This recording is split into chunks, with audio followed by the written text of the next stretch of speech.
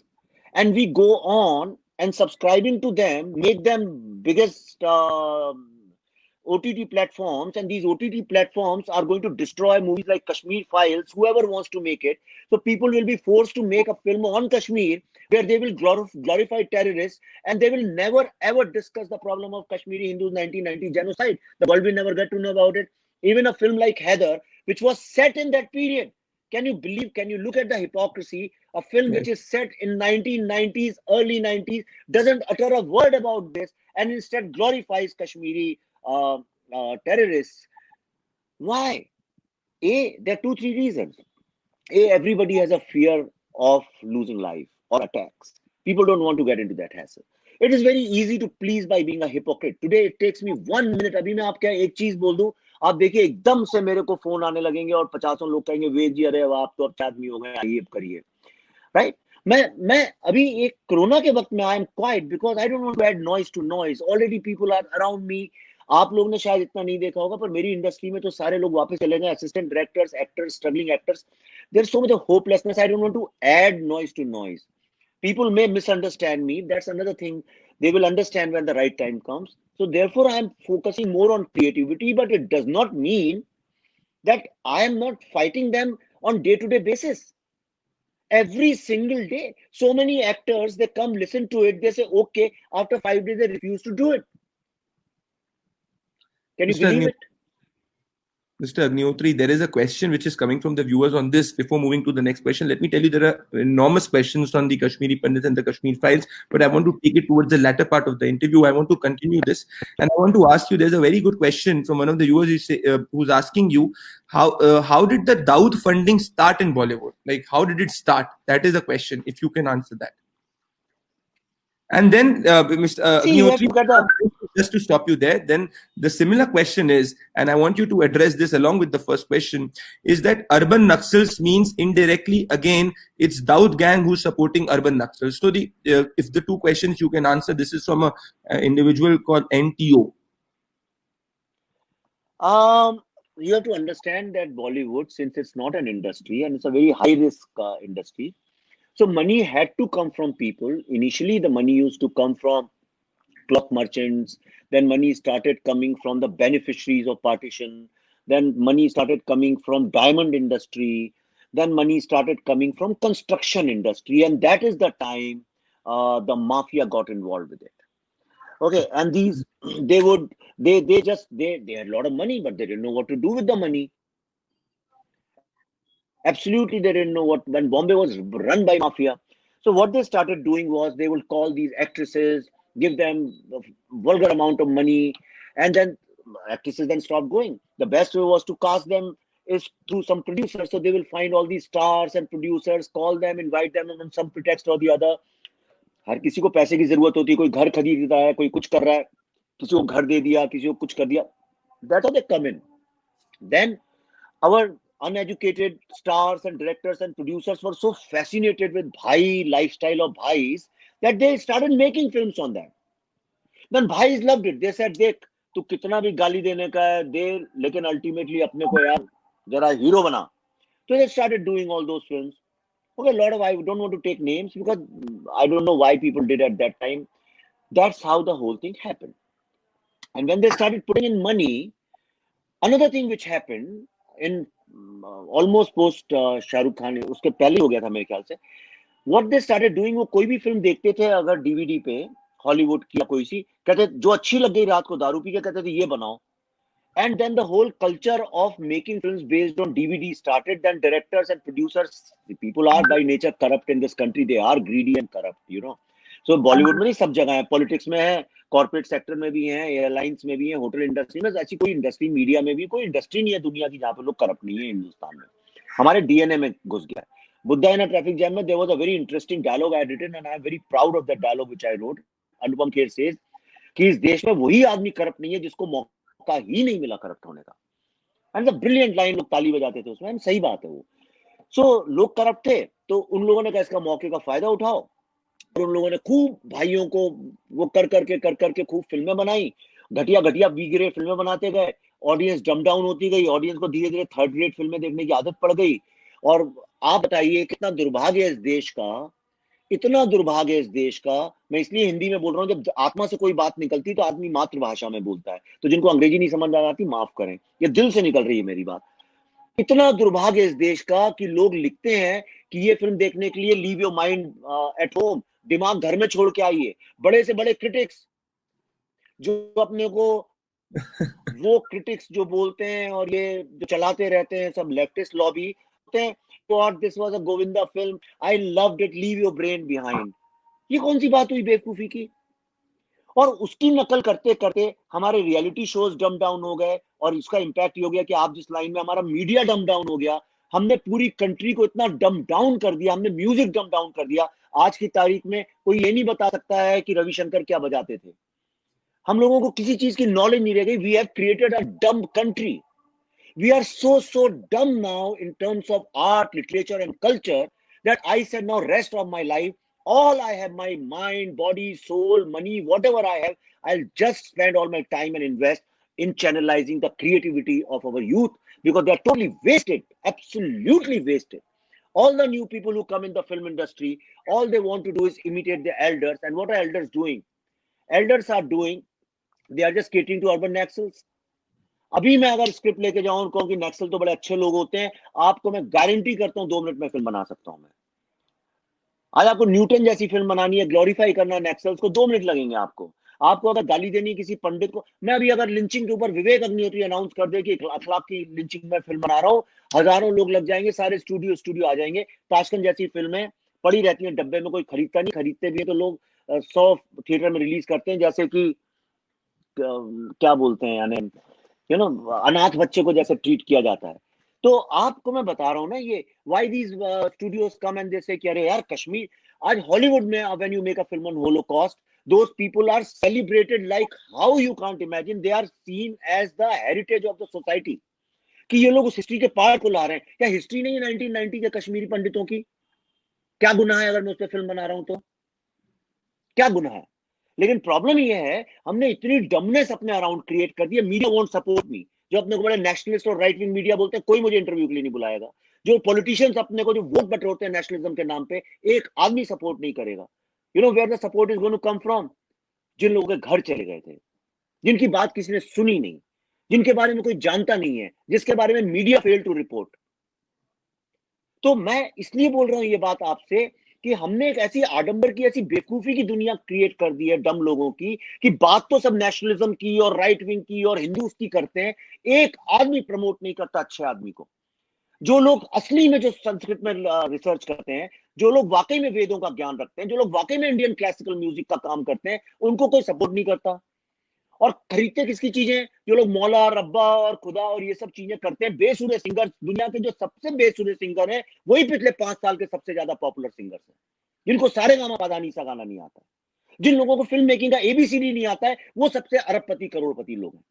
और जो अपनी जान पे खेल के, आज किसकी जान पे खतरा है? मैं कश्मीर जाने के लिए, मुझे होम मिनिस्ट्री ने मना किया था, भारत सरकार ने मना किया था।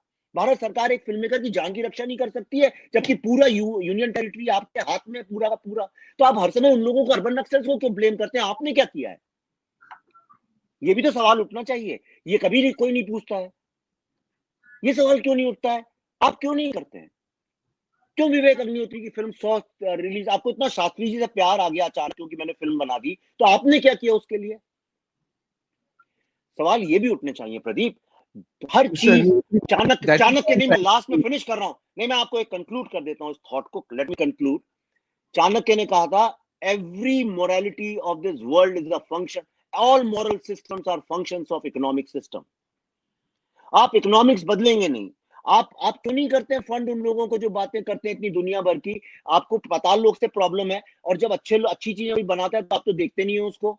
जो एक आदमी ने संस्कृत में फिल्म बनाई, आज पूरे वर्ल्ड में उसकी इतनी इज्जत हो रही है, एक एक आदमी ने आपके ट्विटर पे, फेसबुक में उसको जानते ही नहीं, उसके बारे में नॉलेज ही नहीं है। इतने डम डाउन हो चुके हैं लोग। Mr. Agnihotri, I respect your agitation, frustration, and passion. But at the same time, before moving on to my next question, let me draw your attention. And people say this and always, say that the right thing, what you call the India thing, is, or like people like you always go ahead against and fight against the urban Naxals. But then you have these leftists who will have the Patal Loks, they will have the sacred games, they will have all their content on OTT. Now you've been a votary and supporter of the prime minister. You've been a nationalist yourself, and you are a nationalist. You are the son of two freedom fighters. So my question to you is, why don't you make a parallel content, Mr. Agnihotri? If there is a Patal Lok, why can't Vivek Agnihotri have something else on Netflix? Let there be a parallel narrative. Why don't you build better cinemas? Why people like you have to struggle right now is my question. Why is Vivek Agnihotri not coming on a Netflix? Why is Vivek Agnihotri not coming on Amazon Prime and giving a counter to say a Patal Lok? Why always the reaction? Why always the reactive attitude? अरे मैंने क्या ठेका ले रखा है पूरे देश की सारी चीजें बनाने का, राइट विंग की आइडियोलॉजी का? यार क्या मैं ही हूँ अकेला आदमी दुनिया में? और लोग मर गए हैं क्या? मैं बना रहा हूँ, मैं लगातार। आप ये बताइए पिछले 5 साल के अंदर मैंने क्या क्या किया? मैंने बुद्धाना ट्रैफिक जैम बनाई है, मैंने भारत की बात पूरी सीरीज बनाई है, 26 एपिसोड भारत की ग्रेटनेस के ऊपर, एक वीकनेस नहीं। गली गली गांव गांव में जैसे आप घूमते हैं, ऐसे घूम घूम के ऐसी जगहों पर गया जिनके लोग नाम तक नहीं जानते हैं, लोगों के इंटरव्यू किए हैं मैंने जाके, उन सरपंचों के किए हैं जो जान पे खेलते हैं, हमने वो बनाया है। मैंने बुक लिखी है अर्बन नक्सल, गली गली गांव गांव कूचे कूचे पैदल घूम घूम के मैंने उस किताब को किसी तरह से खड़ा किया है, सारे जो वेस्टर्न पब्लिशर्स थे उनके अगेंस्ट करके। मैंने द ताशकंद फिल्म बनाई है, उसमें पूरी जान लगाई हुई है। मेरी नेक्स्ट बुक मार्च में आने वाली थी, हु किल्ड शास्त्री, अब आ रही है वो अगस्त में आ रही है। मैंने वो बुक लिखी है, इसमें मैंने 100-150 कम से कम कॉलम्स लिखे हैं अभी पिछले 2-3 साल में, लिखे तो 500-600 होंगे। मैंने 1000 स्पीचेस दिए वर्ल्ड के हर फोरम में, जा जाके मैंने भारत की इतनी बात की आप सोच नहीं सकते। वर्ल्ड की कौन सी ऐसी टॉप यूनिवर्सिटी है? पर्ड्यू में मेरे को लड़के आए मारने, पाकिस्तानी कश्मीरी लड़के। मेरे साथ ऑक्सफोर्ड यूनिवर्सिटी में उन्होंने बैन करने की कोशिश की मेरे को। मैं कोलंबिया यूनिवर्सिटी में करके आया हूं। मैं रटगर्स में आपकी जो वो एंटी हिंदू जो प्रोफेसर हैं, क्या नाम है, ऑड्रे ट्रुस्ट, उन लोगों ने मेरा जब बैन करवाया था तो मैं बगल वाली जगह में गया तो वहां पे 3000 लोग आ गए थे, वहां कश्मीरी लड़के थे, सारे वीडियो वायरल हुए हैं। मैं हर समय अपनी जान पे लड़ रहा हूँ, मैं कश्मीर के ऊपर फिल्म बना रहा हूँ, मैं कश्मीर के ऊपर एक वेब सीरीज बना रहा हूँ, मैं फिल्में करूं, मैं क्यों जाके करूं? आप क्यों नहीं करते? कोई यंग लड़के मुझसे कहते हैं आप कुणाल कमरा से लड़ो। अरे आप क्यों नहीं बन जाते स्टैंड अप कॉमेडियन? मेरा काम थोड़ी है, मैं आपको इंस्पायर कर सकता हूँ, मेंटोर कर सकता हूँ, आपकी हेल्प कर सकता हूँ। क्या कल को आप कहेंगे आप न्यूज चैनल भी चलाइए, तो मैं न्यूज चैनल, प्रदीप तुम मिले थे जब मुझसे, तब तो आप ये सब नहीं करते थे। मैंने आपसे क्या कहा था? Pradeep you are so talented, please maintain your originality and keep fighting, and today look where you are in life. क्यों नहीं 10 प्रदीप भंडारी खड़े होते हैं? क्या ट्रोलिंग के अलावा दुनिया में कुछ नहीं है? अगर आप प्रोडक्ट नहीं क्रिएट करेंगे तो आप कभी सक्सेसफुल होंगे ही नहीं। अगर आप हर चीज को एक प्रोडक्ट में कन्वर्ट नहीं करेंगे, आइडिया, मैं ऑटो वाले से मिलता हूं, कहता सर मेरे पास 10 स्टोरीज हैं, सो व्हाट, एग्जीक्यूट करके दिखाओ, शॉर्ट फिल्म बनाओ, अपना मोबाइल फोन उठाओ, बनाओ उसके ऊपर, किसने रोका है? तो विवेक कोई वो जी, करना नहीं चाहता। आपको दर्द है कि आप अकेले हैं इस पूरी लड़ाई में? बिल्कुल नहीं, मैं अकेला तो मैं हमेशा से ही था। एकला चलो रे, मैं 10,000 बार लिख चुका हूँ, मेरी लाइफ का मंत्र है एकला चलो रे। हमारे स्कूल ऑफ क्रिएटिविटी का जो पहली लाइन है वो है एकला चलो रे। मैं पर ऐसा कलेक्टिव क्यों लग रहा है क्रिएटिविटी में कि बिलीव आपको ही नहीं दर्द, करता हूँ। आपकी आवाज में दर्द दिख रहा है? आपकी आवाज में ऐसा लग रहा है कि आपको थोड़ा दर्द है, कि आपको इतना सपोर्ट नहीं मिल रहा जितना आपको चाहिए। आपको ऐसा नहीं नहीं नहीं लगता है? नहीं, मेरे को सपोर्ट की बात नहीं है। मेरे को, हाँ, मेरे को एक बात का थोड़ा सा अफसोस है। मुझे अफसोस ये है कि 70 साल से हम लोगों ने लड़ाई लड़ी है, और मैंने दिल से ये लड़ाई लड़ी है। कोई ऐसा नहीं है, मैं अमेरिका में रहता था, ग्रीन कार्ड में, मैं हार्वर्ड में पढ़ा हुआ हूँ, मैं जे वॉल्टर थॉमसन वर्ल्ड की नंबर 1 एजेंसी है, मैंने कोका कोला लॉन्च किया, जिलेट लॉन्च किया, तब छोड़ छाड़ के मैं भारत आया था कि राजीव गांधी आए, एक नए भारत की कल्पना हुई है, और मैं उसमें पार्टिसिपेट करने आया था। I was totally let down by him. फिर मैंने विश्वनाथ प्रताप सिंह को ज्वाइन किया, उनको सपोर्ट करना, ही I felt very let down with his Mandal commission agitation. उसके बाद मैंने इसकी अरविंद केजरीवाल के लिए तो मैंने अपनी जेब से कम 15-20 लाख रुपए खर्च किए हुए हैं। मैं 25 बार तो दिल्ली यहां से गया हूं, अपने पैसों पे रुका हूं, उनके पूरे एजुटेशन में 1 महीने रहा हूं, लड़ाई लड़ी है मिधा पाटकर के साथ, मैंने कितना काम किया है, टेलीविजन चैनल्स में गया हूं, right. I felt absolutely love. उसके बाद 2014 में एक मौका आया हम लोगों के सामने, एक ऐसा मौका आया जहां पे आप इंडियन कल्चर को जो हर समय डीमोरलाइज, एक कल्चरल जेनोसाइड चालू है इस देश के अंदर, आप समझ नहीं पा रहे हैं उसको, बहुत सटल रूप से चल रहा है ये, मूवीज के मार्फत, मीडिया के मार्फत, न्यूज़पेपर्स में, मैगजीन्स में, जनरली इंडिया के अगेंस्ट। आज ये हालत हो गई है, 6 साल से हमारी गवर्नमेंट है, पर इन 6 सालों में इंडिया की इमेज इंटरनेशनली जितनी खराब हुई है, लोगों को, सिर्फ उन्हीं लोगों का अंदाजा है जो भारत के बाहर जाते हैं, लेक्चर्स देते हैं, वहां रहते हैं। हर समय हर न्यूज़पेपर लिखता है रिग्रेसिव नेशनलिस्ट गवर्नमेंट। किसी ने कुछ किया नहीं उसके लिए। हमारे पास एजुकेशन सिस्टम था, हमने उसके लिए कुछ नहीं एक चीज की वैसी पढ़ी है एजुकेशन हमारा आज भी वही फालतू की चीजें पढ़ाते हैं उसमें। आप यकीन कर सकते हैं, मुझे परसों किसी ने भेजी है हमारी एजुकेशन एनसीईआरटी की बुक, उसमें ब्यूटीफुल वुमेन और अगली वुमेन की है। एक ट्राइबल औरत को अगली वुमेन लिख रखा है और कोई शहरी औरत को ब्यूटीफुल वुमेन लिखा है। ये तो हमारा वो है। सब लेफ्टिस्ट लोग भरे हुए हैं अंदर। कल्चर मिनिस्ट्री है, क्या करती है हमारी कल्चर मिनिस्ट्री, कोई बता सकता है क्या? तो उस लेवल पे हम फेल हो गए। कोई आईएएस ऑफिसर्स कुछ करते नहीं है। हमारे जितने भी थॉट लीडर्स थे अल्टीमेटली सब लोग जो है मुस्लिम बैशर्स बन गए, because that gives lot of RPs and popularity. मैं जो अभी बोल रहा हूं बहुत अनपॉपुलर बात बोल रहा हूं, people are going to hate me. I find people like you doing going and doing work, now I can see they are after you. अब बोलने के प्रदीप भंडारी कैसे सक्सेसफुल हो रहा है, मारो इसको। प्रॉब्लम यह है कि जब आप प्रोडक्ट नहीं क्रिएट करेंगे, तो आप जब दूसरा आदमी कुछ क्रिएट करना चाहता है तो उसको करने दीजिए, आप ही का तो फायदा उसमें। तो मतलब आपका आइडियोलॉजी से कुछ लेना देना नहीं है, आपका भारत से कुछ लेना देना नहीं है, आपने भारत देखा नहीं है। आप दिल्ली बंबई में पैदा हुए, बैठ के आप आईटी के इंजीनियर हैं, आप अपने रूम में बैठ के कुछ भी ट्रोल कर रहे हैं, इसको जहां आपको मौका लगता है वहां चले जाते हैं। और सोशल मीडिया का जो नैरेटिव है उसको मेन स्ट्रीम मीडिया पकड़ता है, मेन स्ट्रीम मीडिया वहां से उठाता है। और आप ह्यूमैनिटी को भी आप फाइट कर रहे हैं, आप लोग वायलेंस को भी डिफेंड कर रहे हैं। माइग्रेंट लेबर्स जा रहे हैं तो आपको लग रहा है जैसे कि हमारी गवर्नमेंट की बुराई हो रही है, तो आप माइग्रेंट लेबर्स को ही गाली देना चालू कर दे रहे हैं। क्यों नहीं, ये जो लोग हैं क्यों नहीं उन्हें एम्पैथी है माइग्रेंट लेबर्स के साथ? क्या बिगड़ जाएगा दिखा दोगे तो मेरा कहने का, मैं गुस्सा नहीं हूं बिल्कुल, पर मुझे ऐसा लगता है कहीं पे इतनी ज्यादा हमने पॉलिटिक्स क्रिएट कर दी है। हमारे क्या इंस्पिरेशन है आप बताइए मुझे, मैं आपसे पूछता हूं। आप मुझे ऐसा कोई अच्छा आप फिल्म मेकर बताइए जो जिसको देख के फिल्म स्कूल का हर बच्चा कहे कि मैं ऐसा बनना चाहता हूं। मैं इंडियन नेशनलिस्ट आइडियोलॉजी की राइट विंग तो मैं मानता ही नहीं, मैं तो इंडिया विंग पिछले 10 साल से लिखता आ रहा हूं। लोग जो नहीं जानते हैं वो कुछ भी बोले। तो कहाँ है वो लोग, कहाँ है आपके राइटर्स? आप मुझे बताइए, ऑथर्स के नाम बताइए, पोएट्स के नाम बताइए जिनको देख के हर जवान पोएट कहे कि हाँ मैं इसको इंस्पायर होना चाहता हूँ। आप मुझे मीडिया में एक आध नाम बताइए जिसको देख के लोग कहें मैं ऐसा न्यूज एंकर बनना चाहता हूँ। जर्नलिज्म स्कूल में लोग कहें मैं ऐसा बनना चाहता हूँ। है कोई? नहीं है। तो आपने जब पूरे मास मीडिया को ही डम डाउन कर दिया और हर समय आप पॉलिटिक्स पॉलिटिक्स पॉलिटिक्स पॉलिटिक्स की बात करते हैं, तो आपने यंग लड़कों को यह सिखाया कि सक्सेसफुल होने का यही तरीका है।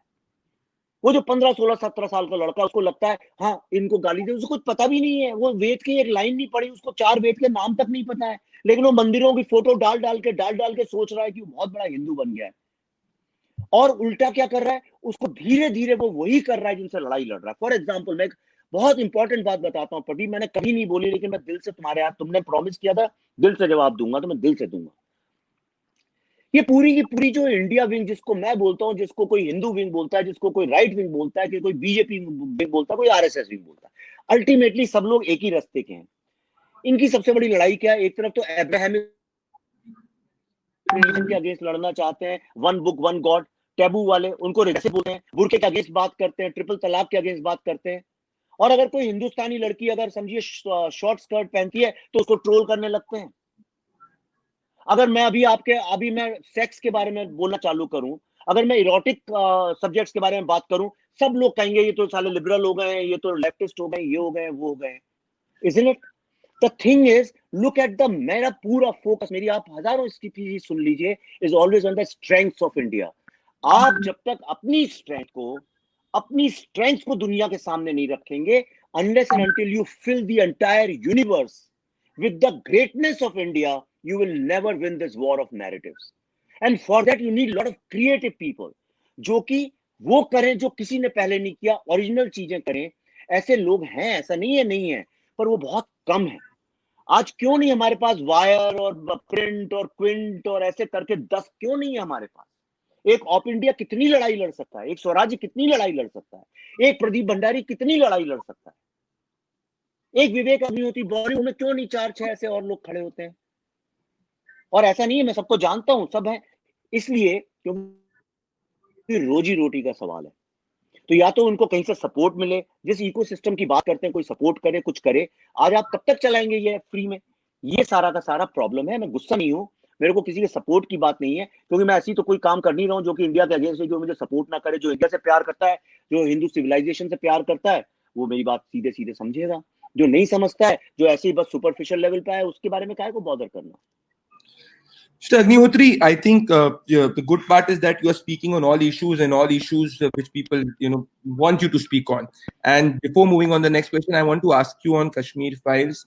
People have been asking me in this question, and there have been threefold. Number one, that will Kashmir files do justice to the genocide which happened because of which the Kashmiri Pandits suffered? Number one. Number two, are you casting genuine Kashmiri Pandits as Kashmiri Pandits in the movie? That is number two. Number three, when can we expect the Kashmir files to release? Number four, do you think that the daughter of Ajay Pandita should be the next Sarpanch in Kashmir? Okay, so there's a series of questions. मैं कई बहुत दिनों से TV debate में नहीं जाता हूँ, मेरी आदत छूट गई इतना याद करने की. Yeah, so number one, हम लोग our original plan was to release on the 15th of August, actually 5th of August, because that was the first anniversary of abrogation of 370. और हम लोग 17 मार्च को कश्मीर में शूट शुरू करने वाले थे. हमारे एक्चुअली हमने बहुत पैसे भी दे रखे हैं, वहाँ सब पड़े हुए हैं. पर 15 मार्च को we were advised by the home ministry not to go, so हमने कैंसिल किया. अच्छा हुआ नहीं गए, वरना फंस जाते वहाँ पे. और अभी कोरोना की स्टेज में तो सब बंद ही, आप जानते हैं. But still I am trying my best. मैंने कल ही अनाउंस किया है कि I am trying to shoot the film in August and September if situation doesn't become worse. And I am looking at different options, जहाँ जो safe zones हैं, green zones हैं, वहाँ शूट करने का प्लान कर रहे हैं. एंड मैं और तो नहीं जानता हूँ, पर इतना आपको बता सकता हूँ कि जब भी शूटिंग शुरू होगी, we will be the first feature film to be shot and will be the first feature film to release. ये मैं गारंटी कर सकता हूँ. दूसरा आपका सवाल था मैं क्या उसमें क्या होगा. तो पिछले 3 साल से हम लोग रिसर्च कर रहे हैं और हमने अपनी जेब से किसी से पैसे नहीं लिए, हमने चबन्नी किसी से ली नहीं. और हम लोग पूरे सारे कॉन्टिनेंट्स में खुद जाके, मैं और Pallavi, we have done research. हम और इंडिया में सब जगह पे कोई ऐसा शहर नहीं है कोई जो मुझे जानता ना हो. सब लोग जानते हैं. मैं सबके यहाँ घर में रह के आया हूँ, खाना खाया है, सोया हूँ, क्या सब काफी किया है. तो हमने करीब 700 प्लस जो फर्स्ट जनरेशन विक्टिम्स है. फर्स्ट जनरेशन विक्टिम्स मतलब जैसे वॉर क्राइम्स होते हैं ना, वॉर क्राइम्स में आप एक कोड बनाते हैं जिसमें आके लोग नरेट करते हैं, टेस्टिमोनियल्स देते हैं. लाइक दैट वॉर टेस्टिमोनियल्स की तरह से हमने अपना एक छोटा सा ट्रिब्यूनल सा बनाया था.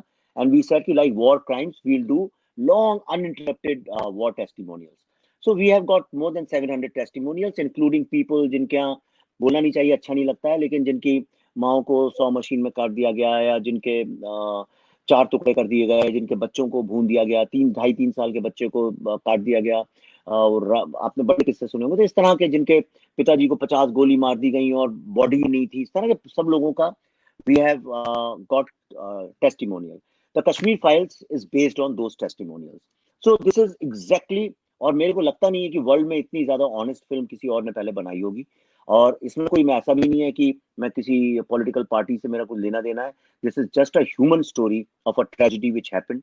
और उस ट्रेजेडी में जो भी हुआ, I want to bring it in front of people. It's a noble thing, काफी एक नोबल, एक पवित्र काम है, और वही समझ के हम लोग कर रहे हैं.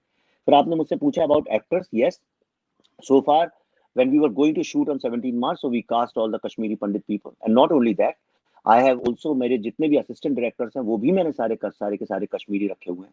मैंने और कश्मीर से फोक सिंगर्स को बुला के मैंने कुछ गाने रिकॉर्ड किए थे, जो कोई जानता नहीं, उनके बैंक अकाउंट्स तक नहीं है, उनका आधार कार्ड भी नहीं है. तो I am trying to bring in the culture, philosophy, art, literature, the history of this, so that people know कि why Kashmir is so important. ये सवाल का जवाब कोई नहीं. सब ये बताते हैं कि 1990 में क्या हुआ, या किस तरह से वो हाफ विडोज हैं, या कश्मीरी के साथ क्या अत्याचार हुआ इसलिए टेररिस्ट बन गए. कोई मुस्लिम लोगों के साथ बात करता है, कोई हिंदुओं की करता है, पर कोई ये नहीं बताता है आज तक कि why Kashmir is so important. Why it is duty of every single Indian, whichever caste, creed, religion, faith you are from, चाहे आप मुस्लिम हो, चाहे क्रिश्चियन हो, चाहे बुद्धिस्ट हो, चाहे जैन हो, चाहे हिंदू हो, चाहे आप पंडित हो, चाहे आप दलित हो, आप जो भी हो, अगर आप हिंदुस्तानी हैं तो आपके लिए क्यों इतना इंपॉर्टेंट है कश्मीर, और कश्मीर को सेव करना. मेरी फिल्म ये भी जवाब देगी. We have tons of research, मतलब मैं इसमें 6-7 फिल्में बना सकता हूँ. सो ये है फिल्म, हमारी कोशिश रहेगी जितनी जल्दी हो सके रिलीज करें. The last question you missed is that should the and let me extend my next question along with the last question. The last question was that should daughter of Ajay Pandita be the next Sarpanch? Next question somebody is asking is Mr. Agnihotri, that why did the Kashmiri Pandits not pick up gun? If you remember, Sushil Pandit had tweeted that it is time that if with what happened to Ajay Pandita, even when the Kashmiri Pandits have to return back to the valley, they should be given violence as means of self-defense. How do you look at this? And why did the Kashmiri Pandits not pick up arms after the genocide? Let me use that word a bit liberally, which happened with them. And number three is, shouldn't the daughter of Ajay Pandita be the Sarpanch? Okay, so let me answer the first question first. See, you generally fight with, in a war, you fight with what you have. Everybody has different kinds of arms and ammunition. Okay, so like media has the ammunition of mass broadcasting. Intellectuals have of coming with research, with theories, with articles, with books. Filmmakers can make movies. Everybody doesn't resort to guns. You resort to gun when you are left with nothing, when you have totally vacuum. Now, Kashmir was the Silicon Valley of the first millennium. It was the knowledge center of the world. You name it, you start from anywhere. You start from highest possible philosophy. You take yoga, you take Ayurveda, you take musicology, you take the entire science, art and science of theater. Natyashastra पूरे world में कहाँ लिखा गया आप भी जानते हो उस बात को. Okay, the medical science, all everything you look at, the literature, the grammar, Panini की grammar, the grammar we know today, आप जो मैं जो बोलते हैं हिंदी में या संस्कृत में, ये सारा वहीं से आया है. Every single Adi Shankaracharya also walked and went there to do research. Mr. Agnihotri, you need to Okay, repeat. Lost you in between. Just repeat the last. Sorry. Yeah. okay. So मैं कह रहा हूँ चाहे musicology हो, चाहे medical science हो, चाहे grammar हो, पैनिनी की ग्रामर हो, चाहे आर्ट हो, कल्चर हो, लिटरेचर हो, every single possible facet of this life was actually created. The highest possible knowledge center was Kashmir. इसीलिए तो उसे लूटने लोग आए. कभी आपने खाली गांव को किसी को लूटते देखा है? खाली गांव को तो कोई नहीं लूटता है. गरीब के घर को तो कोई नहीं लूटता है. जहां कुछ होता है वहीं आते हैं. तो लोग लूटने कश्मीर इसलिए आए थे. So Kashmir was the knowledge centre. Now that is in the DNA of pandit. का मतलब ये नहीं कि जब ब्राह्मण वहां पहुंचे थे. People who went for higher studies. Boston में, मैं हार्वर्ड में पढ़ता था, वहां पे बॉस्टन ब्राह्मण्स बोलते थे, हार्वर्ड में पंडित बोलते हैं लोगों को. तो it simply means you are a master of something. जैसे उस्ताद बोलते हैं, उस्ताद या पंडित. Knowledge. Yeah, it means somebody who has got the highest possible knowledge. So that's how they came to. और जो पढ़ने लिखने वाले लोग होते हैं उनको ब्राह्मण बोलते थे, इसलिए वो ब्राह्मण थे, वो पंडित कहलाने लगे. तो उसको आप बहुत ज्यादा जात पात और उसमें ना घुसाइए. ये टोटली एकेडमिक डिग्री है. जैसे शास्त्री जी, लाल बहादुर शास्त्री का सरनेम थोड़ी शास्त्री था, वो तो उनको उपाधि मिली हुई थी, जैसे किसी को आचार्य मिलती है. तो इन लोगों के पास चूंकि they were involved only in education and wisdom, और ये सरस्वती के सारे भक्त हैं. और सरस्वती का भक्त का मतलब है आप ज्ञान की गंगा में नहाते हैं. तो इसका एजुकेशन से कुछ लेना देना नहीं है, इसका विजडम से लेना देना. So how did they fight? They fought with wisdom. They fought with their education. They said, if we have to fight back, then we have to be highly educated. And today, the Kashmiri Hindu community, who are the victims of genocide, are the world's most educated ethnic community. Do you know that? कितने गर्व की बात है ये भारत के लिए कि एक पूरी परसिक्यूटेड जेनोसाइड में मरी, घर से भगाई हुई कम्युनिटी, आज उनके लोग वर्ल्ड की जितनी टॉप मोस्ट इंस्टीट्यूशंस हैं, चाहे यूएनओ हो, चाहे वो वर्ल्ड की टॉप यूनिवर्सिटीज हो, चाहे वो नासा हो, बेस्ट पॉलिसी सेंटर्स हो, रिसर्च सेंटर्स हो, वर्ल्ड की जितनी क्रीम है उसमें वो लोग आते हैं. And they are spreading the word of non violence. और उनकी इसीलिए सारी दुनिया में इज्जत है कि वो लोग नॉन वायलेंस के रास्ते पे चलते हैं. मेरे दिल में वायलेंस की कोई जगह नहीं है. हम लोग जोश में थोड़ा एक जब होता है तो हम कहते हैं ये बातें. आई एम श्योर कोई भी बिलीव नहीं करता है कि गन उठानी चाहिए. टैश में बोल देते हैं कि तुम्हारे को कीड़े पड़ेंगे, तो आपका ये मतलब थोड़ी होता है. हम प्यार में भी कई जो बहुत ज्यादा पैशन में प्यार करते हैं, लोग कहते हैं I kill you. It doesn't mean you are going to kill the person you love. तो जब कोई ये बोलता है नहीं अब वक्त आ गया है इनको गोली मारनी चाहिए, कोई गोली मारने जा नहीं रहा है. ओके, और ये होना भी नहीं चाहिए. We lose the entire war of narrative if we do that. It's going to be political blunder, political suicide. We should not do it. So आपका लास्ट क्वेश्चन था सरपंच के बारे में, उस लड़की के. वो मैं उन सब में मैं जानता नहीं हूँ वहाँ की क्या पॉलिटिक्स है, क्या पॉलिटिकल डायनेमिक्स है. It's not my area of expertise, so I would rather refrain from that. पर भगवान करे उस लड़की के मैंने गट्स देखे हैं, उस लड़की में अंदर मैंने दुर्गा देखी है. ईश्वर करे वो बहुत आगे जाए. I want that girl to you know to be very successful in life. Absolutely. Mr. Agnihotri, were you disappointed to watch the movie Shikhara? मैंने देखी नहीं है. मैं बहुत बहुत क्लियर आदमी हूँ लाइफ में। मैं नेटफ्लिक्स भी नहीं देखता हूँ, मैं अमेजोन भी नहीं देखता हूँ, मैं ये सब देखता नहीं हूँ। और मुझे पता है कि मैं क्या देख के मुझे अच्छा लगता है, क्या नहीं लगता है। मैं जो मेरे को जो चीज देखनी पसंद है वो मैं देखता हूँ, जो मैं नहीं है मैं हाइप अप Let चीजें me तो देखता ही नहीं हूँ पहले। let me tell you, Mr. Agnihotri, that people are really awaiting the Kashmir files, and individually also, I'm really looking forward to that project because India will be looking forward to that project. India has high आप hopes करेंगे, from एक छोटा role करेंगे उसमें, you. जरा actors चाहिए मुझे, You अच्छा have आप करेंगे committed Pradeep me ji? that. You have committed me that, and on camera also you committed that. We'll replay that if that doesn't happen. But let me now go back, Mr. Nutri. It's good that you speaking and people are really loving this conversation. Let me tell you that I've done 10 episodes. This has been the most engaging episode in terms of the viewers.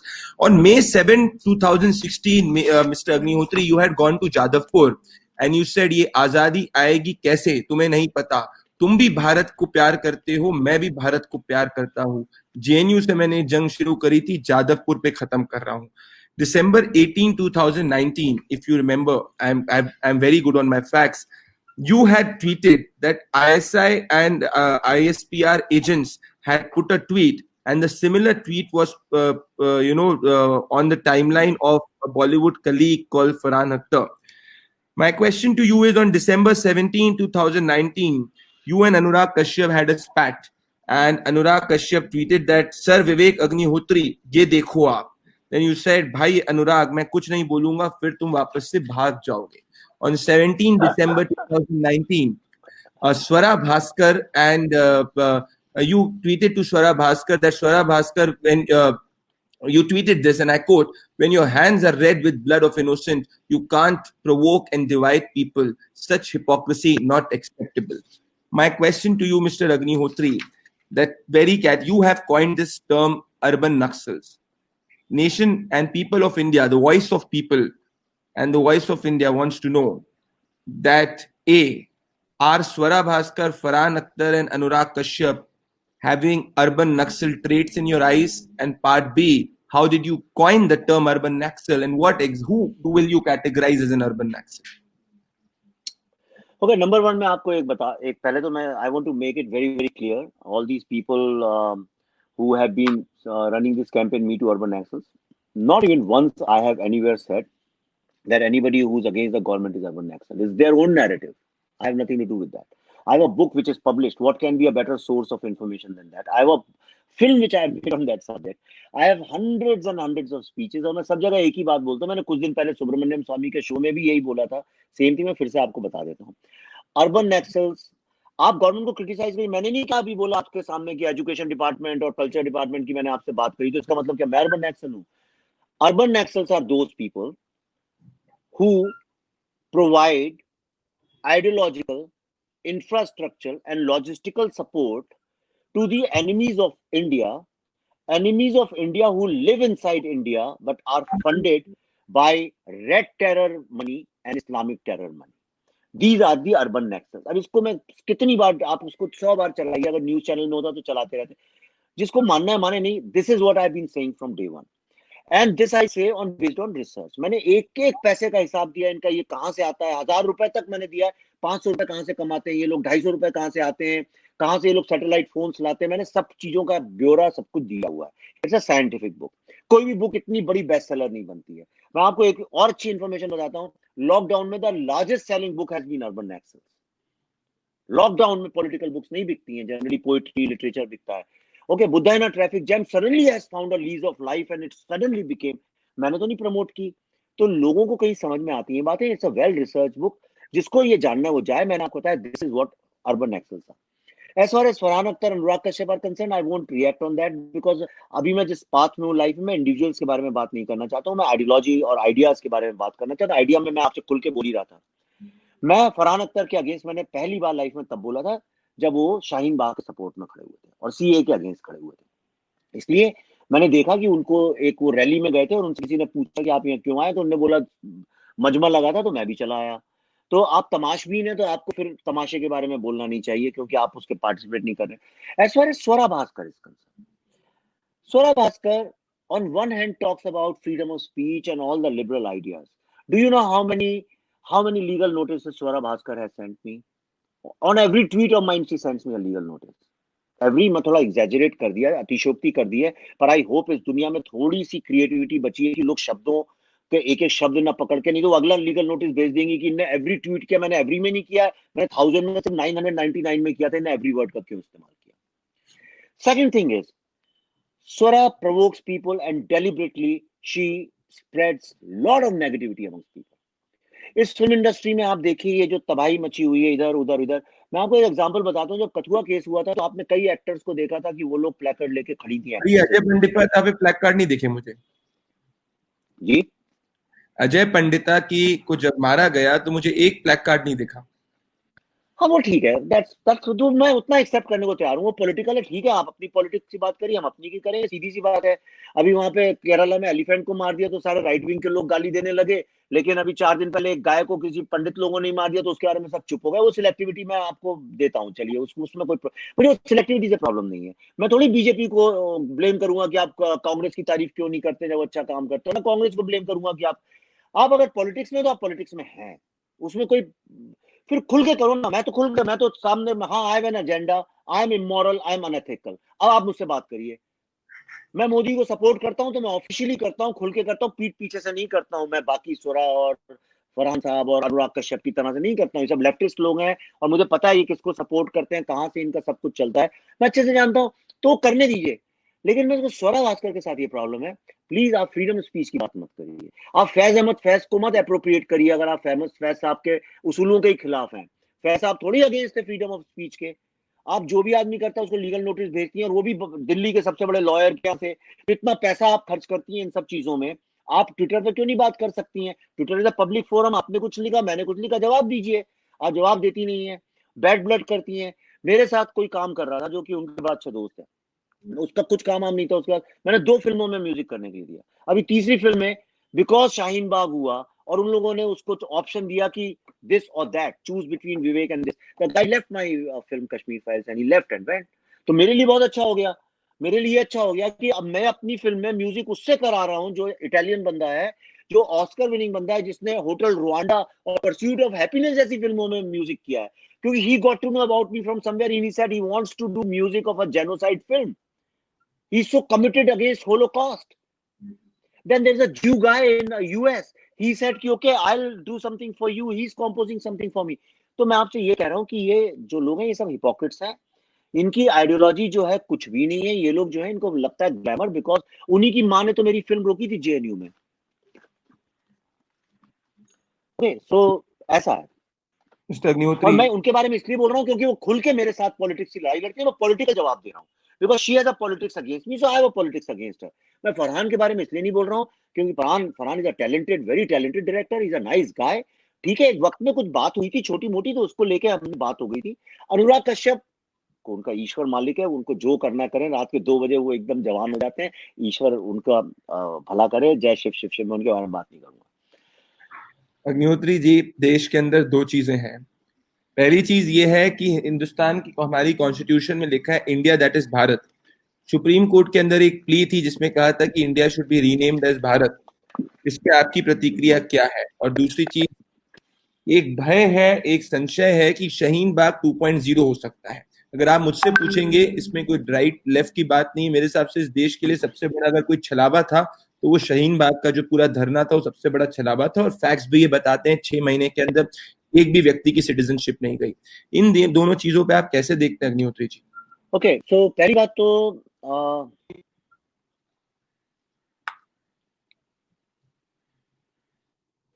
Okay, number 1 Pradeep, Shaheen Bagh का 2.0 नहीं होगा क्योंकि Shaheen Bagh itself was Kashmir 2.0।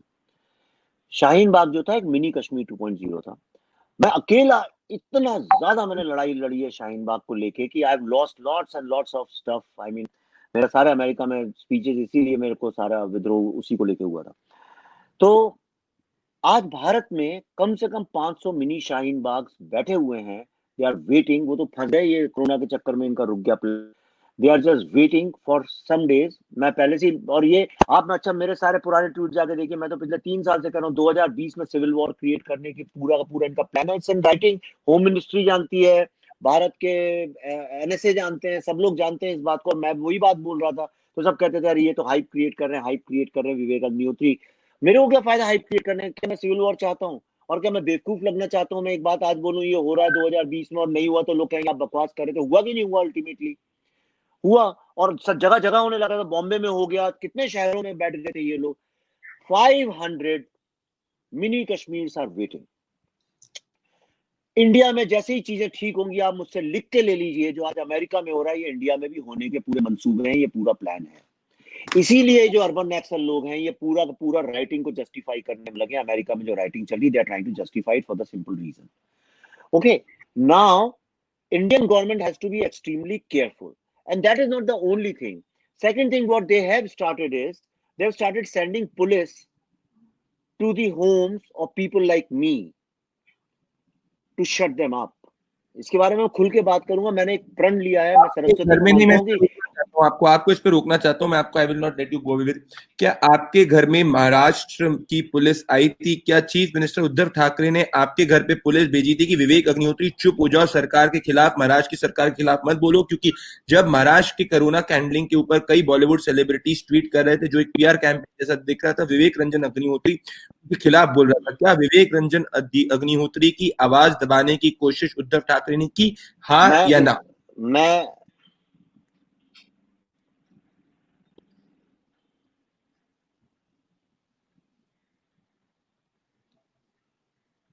Pradeep, मैं can you hear me? Yes, I can hear you are you. Frozen or something? I can hear you. हाँ, okay okay Pradeep, मैं professional politician नहीं हूँ, तो मैं प्रोफेशनल पॉलिटिशियन की तरह बिहेव कर नहीं सकता हूँ। हाल मैं पॉलिटिकल एनालिस्ट हूँ, मैं पॉलिटिशियन नहीं हूँ। ना मैं मीडिया वाला हूँ, मैं मीडिया के ऊपर बात कर रहा हूँ, पर मैं मीडिया में नहीं हूँ। मैं एक फिल्म मेकर हूँ, मेरी अपनी एक रिस्पॉन्सिबिलिटी है। मेरे चारों तरफ जो माहौल है, मैं 5 लाख लोग फिल्म मेकिंग में काम करते हैं, और उनका जो इशू है उसको हम लोग एड्रेस कर रहे हैं। उसमें दिन रात हम उसमें काम कर रहे हैं, और लोग जानते भी नहीं हम क्या कर रहे हैं। बहुत बड़ी समस्या उनके सामने खड़ी है, क्योंकि आप जानते हैं ये सिटी ऑफ ड्रीम्स। लोग अपने घर से आते हैं, पिताजी क्लर्क हैं और बेटा आके यहाँ पे 10,000 15,000 रुपए में किसी तरह सर्वाइव करता है। छोटे मोटे काम मिल जाते हैं, उसकी जिंदगी कटती रहती है। उनमें से 2 ढाई 3,000 रुपए अपने माँ बाप को भेजता है। कल ही मेरे एक असिस्टेंट से बात हो रही थी, कहता है सर मेरे घर में 11 लोग हैं, 5-6 भाई हैं, सबके जॉब छूट गए हैं बिहार में, सब मैं उनको पैसे दे रहा हूँ इतने दिन से, लेकिन अब मैं दे नहीं सकता हूँ। मैं जाऊँ तो करूँ क्या? क्या मैं मर जाऊं? ऐसा उसने बोला, मेरे आंखों में आंसू आ गए। तो हम लोग उनके साथ काम करें। We are trying to revive the industry back now. मैं इस बारे में बात करूंगा। यस, कुछ हुआ था, और ये अर्नब के केस के पहले हुआ था। अर्नब बाद में आए, सारी शुरुआत मेरे साथ ही हुई थी। I was the first person. मैंने जो जो साधुओं का जो मर्डर हुआ था, बहुत बारबरिक, उसके बारे में जब मैंने लिखा था, ये मुस्लिम लोगों के प्लीज मत करिए, मुस्लिम लोगों ने नहीं किया, इसके पीछे ये नक्सल लोग हैं, अर्बन नक्सल लोग हैं, उसी के कारण मेरे साथ जो हुआ था। पर मैं इसके बारे में खुल के बात करूंगा, और मैं आपसे प्रॉमिस करता हूं आप आएंगे, मैं 1 घंटे बात करूंगा, एक एक सेकंड का एक एक ब्यौरा दूंगा, एक एक चीज बताऊंगा, कैसे हुआ, क्या हुआ, किसने किया, सब नामों के साथ बताऊंगा। पर राइट नाउ अगर मैं ये करूंगा तो सारा का सारा डाइवर्ट हो जाएगा, और ये कल बड़ी कंट्रोवर्सी में हो जाएगा। इस वक्त लेट पीपल फाइट। पुलिस के ऊपर भी प्रेशर नहीं डालते हैं, पुलिस खुद परेशान है इस गवर्नमेंट से। वो चुप है, वो लोग भी किसी कारण से। और मुझे ऐसा लगता है विजडम इसी में होती है। जब तक ये कोई मर जाता है, घर में कोई दुख विपदा आती है, कोई दुख होता है, तो बड़े लोगों को, मैं भी आज 25-30 साल का लड़का नहीं हूं कि मैं एक्साइटमेंट में कुछ भी बोल दूं, तो लोग ये कहते हैं बेटा ये बातें जो है थोड़े दिन रुक जाओ, बाद में बैठ के शांति से करेंगे। तो हम ये बातें शांति से करेंगे, क्योंकि ये बातें करनी पड़ेंगी और करना चाहिए। मतलब मैं वापस से दोहराना चाहता हूँ, मैं आपसे डिटेल नहीं चाहता, पर मैं ये सिर्फ पूछना चाहता हूँ विवेक जी, क्योंकि मैं आप वापस से मैं पूछना चाहूंगा, दूसरे तरीके से पूछता हूँ कि क्या एक कोशिश की गई थी कि विवेक रंजन अग्निहोत्री की आवाज दबाने की कोशिश की गई थी महाराष्ट्र के अंदर? क्या महाराष्ट्र की सरकार द्वारा सिर्फ क्या आवाज मैंने बोला दबाने? ना, नहीं, इस बारे में अपन देखो, ये न्यूज चैनल है नहीं, पहली बात तो मैं सारी चीजों का आपको जवाब दिया। मैं इसलिए नहीं करूंगा, मैंने खुद अपने से प्रण लिया। There is a reason I don't want to talk about for some time, पर मैं प्रॉमिस करता हूं प्रदीप, अगर मैं बात करूंगा सबसे पहले तुमसे ही करूंगा। तो मुझे ट्वीट कर देना जिस दिन थोड़ी सी नॉर्मल हो जाए, फुल लॉकडाउन खुल जाए 30 जून को, उसके बाद मैं आपसे बात करूंगा। आप 1 तारीख को जुलाई को बात कर लीजिएगा मुझसे।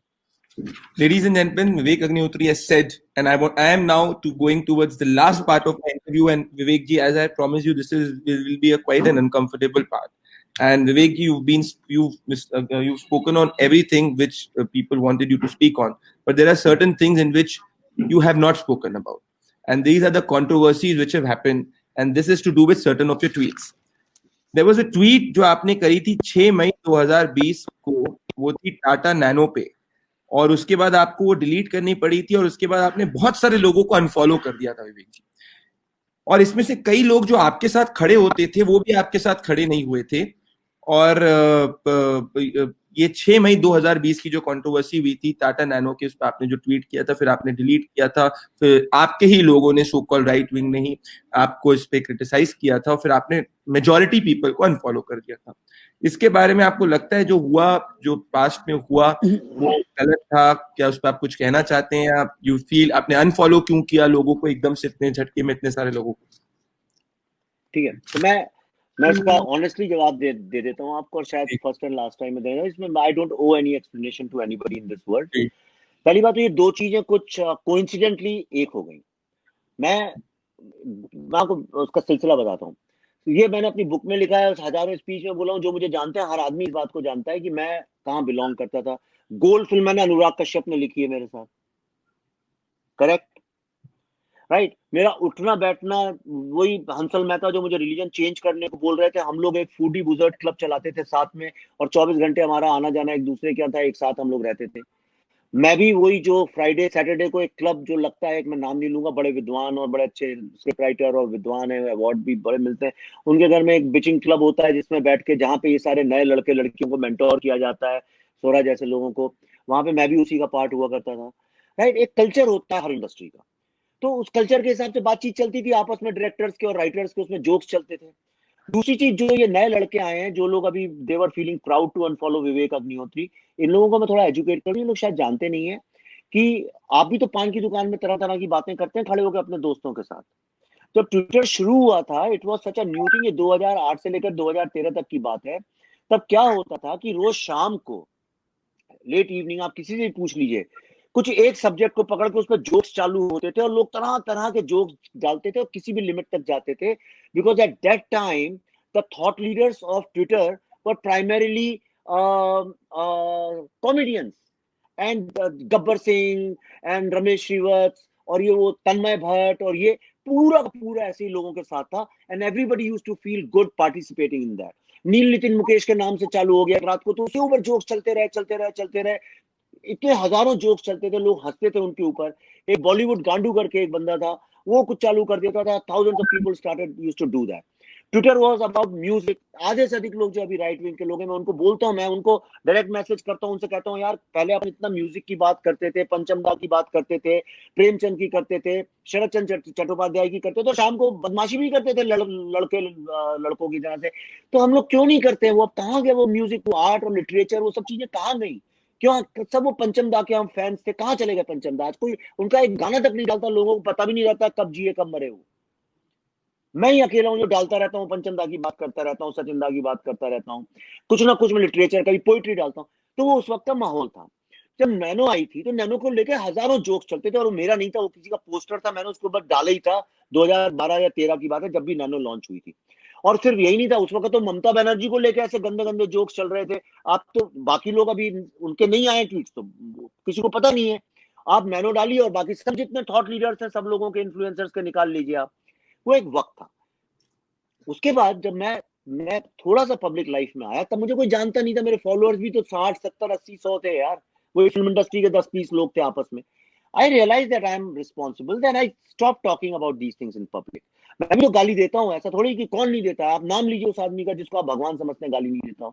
लेकिन आप माँ बाप के सामने तो नहीं देते हैं ना, घर में तो नहीं देते हैं ना। तो आई रियलाइज कि अभी छोटा सा घर बनता जा रहा है हमारा, और इसमें there lots of women, there lots of thing.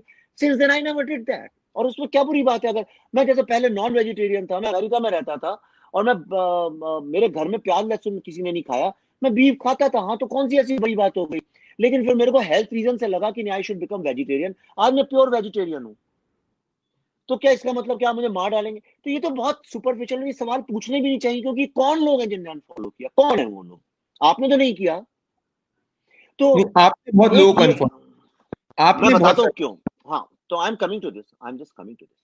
तो एक पार्ट ये है, वो जोक का सवाल था, उसका मैंने आपको जवाब दे दिया, it was that.